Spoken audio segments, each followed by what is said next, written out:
abantu batandatu bahitanywe n'igitero cya rokete kuri wa gatatu i Tripoli muri Libya. Guverinoma ishyigikiwe na ONU yamaganira icyo gitero ku muyobozi wa gisirikare Khalifa Haftar. Ingabo ze zikomeje kugerageza kwambura guverinoma umurwa mukuru w'igihugu. Mu myigaragambyo yongera muri Sudani, abaganga bihereje imihanda bamagana guverinoma iri ku buyobozi ku kubura uburyo buboneye bwo kwita ku buzima bw'abaturage. Miliyoni y'abanyamozambike bakeneye imfashanyo y'ibiribwa ukwezi kumwe nyuma y'uko serwakira Aidayi hageze.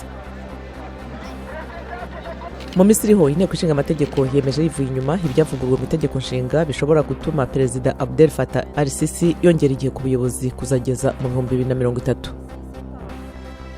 Naho muri Kongo, mu gihe abarokotse Ebola bakomeje guhura n'ingorane z'ubuzima, ababarirwa muri mirongo barita ku barwayi. Abantu barenga 800 bishwe na Ebola kuva icyo cyorezo cyadutse mu kwezi kwa 8.